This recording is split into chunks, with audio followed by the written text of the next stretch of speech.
Yes, this video is about my Yamaha YZF R125, although quite obviously at the moment I'm not riding that bike. Let me explain.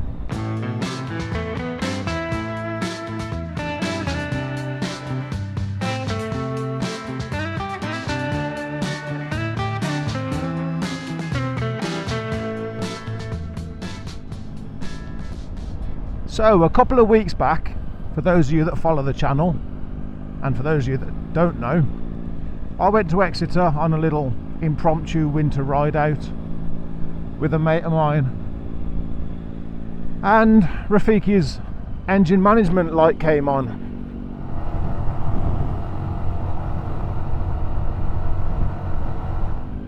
And the bike seemed okay. The bike still seemed to ride properly, still felt fine, had the right amount of power, no funny smells, no nothing. The bike seemed fine, despite the engine management light being on. So we went to Exeter, came back, engine management light was on and off and on and off. Got back, did a little bit of research to try and find out, how do I get a code out of the bike? How do I find out what it is that's putting the engine management light on? And apparently the light isn't meant to just come on. If it comes on, it's actually meant to flash. But my engine management light wasn't flashing, it was just on. And then last week we went to Newton to get some paint for the bike, and I'd actually forgotten about the engine management light. I don't know how I'd done that. I don't know how I managed to forget about it. I was obviously more focused on the paint. I was eyes on the prize. So we went to Newton, got the paint, and then I was almost home. I was literally a minute from home when the engine management light came on again. Fortunately, I did make it home. We didn't break down. We could have done. Could have broken down. But we made it home. And then I decided, let's leave the ignition on. Let's see if we can get this engine management light flashing rather than just being on and telling us nothing. You see, what's meant to happen, when the light flashes, it's meant to have some long flashes and some short flashes, and the long flashes represent 10 and the short flashes represent 1, and you put them all together and you get a number, and the number corresponds with a code. Well, I left the ignition on and the damn light actually started flashing, and so I thought, oh, let's just quickly count this, we'll wait for it to stop, and it stopped. And then we watched it, it started again, and it flashed.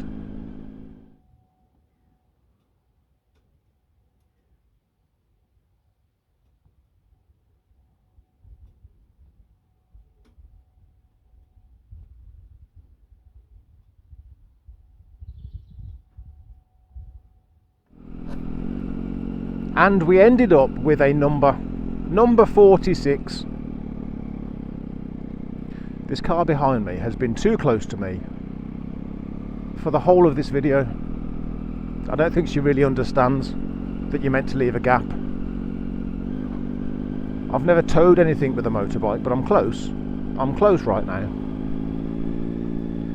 Yes, we ended up with a number. We ended up with code 46, which I looked up, and it said something about the power monitoring voltage not being normal. And so then I decided, right then, that sounds like it's a voltmeter job. Let's get the voltmeter out and see what we can find.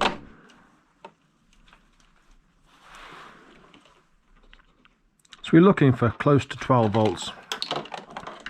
With the vehicle not running, you're looking at, 11 point something probably. 11.7. Okay, that's normal.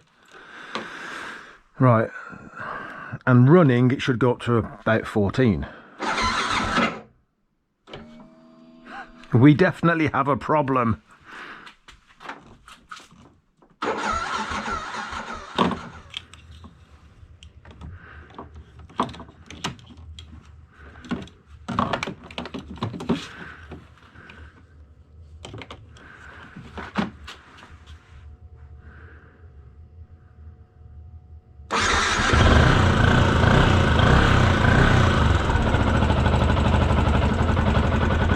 Oh my gosh, you can hear the change in the engine tone when I take the jump pack off.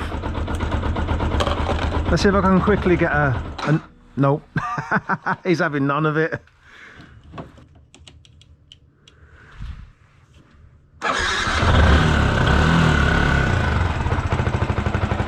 Okay, so we have to jump pack him to get him to run. Let's see if we can get a figure while he's running. 9. There you go, 9. So there you have it. The battery should be putting out close to 12 volts when the engine isn't running. And the battery was doing that. But it's meant to go up to about 14 volts with the engine running. And it dropped down to 9. It then misfired. Yep, he misfired a little bit. Dropped down to 7 volts, and then he cut out, and then he refused to restart, but he would start with the jump pack. So it looks like he's not charging his battery.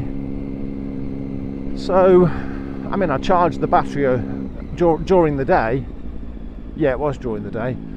I charged the battery just to see whether he would start, and at the end of the day, with a fully charged battery, he did start. So we don't appear to have a battery problem or a starting problem, but we definitely have a charging problem. So I'm going to have to check the wiring. It looks like it's the stator or stator or whatever it's bloody called. That thing on a bike that does the same job as the alternator on a car. The thing that charges the battery. Yes, I'm going to have to look into that and check the wiring first. And if it's not the wiring, then I guess I'm looking at replacing it. And so what I have now is a 125 that actually needs quite a lot of work, which surprises me. Rafiki has been uber reliable for the whole time that I've owned him. I've had that bike almost 7 years, and we failed a couple of MOTs and had some repairs to do. But reliability has been absolutely bloody brilliant. I never did get around to doing his damn service, and I'm going to have to do that. And all these jobs, it looks like they're all starting to tie into one another, because I want to do a major service on him, which involves also doing his air filter, which means taking the tank off. And if I'm going to that effort, I may as well do his valve clearances whilst the tank's off. I've actually managed to get a ignition barrel, because of course when he was stolen his ignition barrel was damaged, and although he works, he doesn't have a steering lock. But I've got an ignition barrel now with steering lock to replace, but it plugs in under the tank, so again it's a tank off job. And there's one or two other jobs that I want to do. There's something else that I needed to do that was going to involve taking the tank off. So all these jobs are starting to line up, and they're all starting to link together. Looks like I say he's off the road. He pretty much is. I don't want to take him out, because although he will definitely start, I can't guarantee that he'll get me home. He is like the opposite of Laren at the moment. When I take Laren out, which I'm having to do a lot now despite this battery problem, I'm having to take Laren out, but I don't know if she's going to start. But when I'm out and I'm ready to go home, if she starts, she will definitely get me home. Whereas Rafiki, when I'm out, he will start, but at some point his battery's going to die, so he will start but isn't guaranteed to get me home. It's rather frustrating. So that's the story of Rafiki. Lots of work to do, all these jobs linking into one another. He's gonna have to come off the road for me to get all these bloody jobs done, because the season is really close and I love my 125. I need to get my 125 up to fighting fit and healthy before the new season arrives.